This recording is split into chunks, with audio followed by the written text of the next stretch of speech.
Good morning. Today we're going to be making a wonderful fall recipe. My name is Sue Donaldson. This recipe is from my friend Davy Oresco. It's called pumpkin butterscotch cake. I always thought it was a bread, and often I make it in 2 small loaves. But today I'm going to show you how to make it in a bundt pan. Also, it has caramel sauce that we put on each piece at the end. And I'm going to start with my coffee cup, because this says friends, family, and coffee, not necessarily in that order, and depending on what time of day you are baking, you might want to get yourself a cup of coffee. And then last weekend when I spoke at the women's retreat, they gave me this sweet apron, a chef's apron, because you are what you wear. And I am not a chef, but this morning I will be, just for you. And they had my name put on it, and welcome heart and green, my favorite color. So I wear it because I'm a messy cook, not because I'm a chef. So thank you, First Press ladies of Fresno. Okay, let's get started. We will start by melting the butterscotch morsels, which I already did in my handy dandy Pampered Chef melter. This is what I use it for, mostly for melting butter. So it's already in the pan.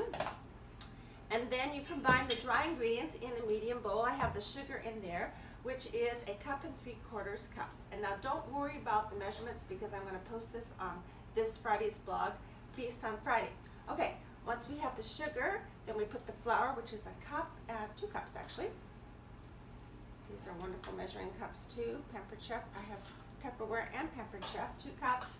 And then baking powder. This is my new find. They're kind of pricey. Pampered Chef is quality.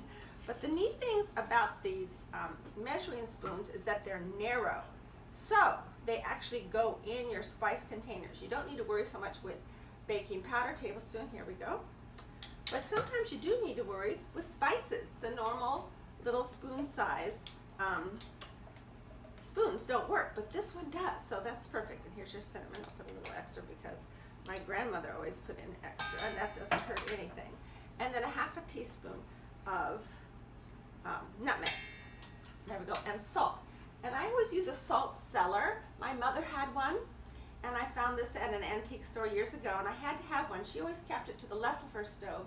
I keep mine to the right, and it's good that this says salt, because all the years I was growing up, people who would be visiting my mom would put salt in their coffee because they thought it looked like sugar, which it does, but it's not. And so mine is measured, and so we put in 1 teaspoon of salt and stir that up. Hold on, there we go. Stir that up, so easy. Then the next are the wet ingredients. Stir together the melted morsels. I already showed you those, the butterscotch morsels, which makes this more unique from the usual pumpkin cake or bread. Then we add the pumpkin. Now I had made another one, so I had leftover pumpkin, but I measured this out. It's exactly what we need. The nice thing about the Pampered Chef, I feel like I'm a Pampered Chef dealer, but I'm not, I just buy it. Let's see, wherever that is. The thing that opens the can. Oh, here it is. Can opener. The thing that opens the can. See why I'm not a chef? When you open this can, the lid stays intact. So I was able to keep this in the fridge from the other day, and rather than dirtying up another Tupperware. So we add that and the oil. This is the kind that you can see the measurement through it. And 3 eggs. I can't do them with one hand because I'm not a chef. I'm just a messy cook. That's okay.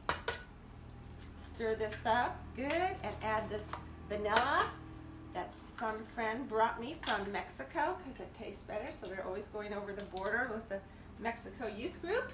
And that's the present I always ask for. You can also get it at Costco, I think. Really good quality. Teaspoon. Maybe a little bit more for good measure. There we go. That's why it's called good measure. And I think that's it. So we stir that up. And then add the dry ingredients to it. This whole time I've been preheating the oven. That takes about 10 minutes on my oven. I have a new oven, and it's so I have to plan ahead. Often when I used to work or I'd be out, I'll text Mark and say, would you turn on the oven so it's all ready to go by the time I get home. Okay, stir that up nicely. Make sure I didn't forget anything, because I do forget things. The other day I forgot something very important and pulled the whole cake out of the oven and added it to it, and it didn't seem to hurt it too badly. Alrighty, let's see. flour, spoon, add it together, bake for 40 minutes. I'll put it into my other, I have 2 bundt pans. Bundt pans can be tricky. I don't know if you've noticed that. When you take them out of the oven and they look all perfect, then you turn it upside down and they don't come out. I read somewhere that if you wait exactly 10 minutes, then they will pop out. So this one that I made the other day popped out quite nicely. I think I waited 10 or 12 minutes. So stir all this up. Here we go. Combines nicely. You don't even have to get your mixer dirty. And this is an easy, easy cake to make. So move your coffee. This is stoneware. You don't have to grease it. Sometimes I do anyway because I'm not a pampered chef. Here we go. Now, my friend Davia made this the other day for our Bible study, and that was a treat. And we just poured a little bit of caramel sauce on each piece. But again, you could put this in small little loaf pans and make them wonderful teacher gifts, and get those tiny Tupperwares and just put a little bit of caramel sauce in each one and wrap them up as a Christmas gift or a Thanksgiving gift for somebody. There we go. Easy as pie. Actually easier than pie. Cakes are usually easier than pie. Here we go. Enjoy. Oh wait, I don't turn off yet. Here's this lovely, can you see me? Lovely caramel sauce. All you do is mix butterscotch morsels with a little bit of evaporated milk. Here we go. So pretty. Cut a little piece and pour it over the cake. I think we're done. Enjoy. Let me know if you try it and if you have any questions, because I'm not a great chef, but I'm a pretty good cook, and I can always call Davia and ask her what she would do. Thank you. Have a great day.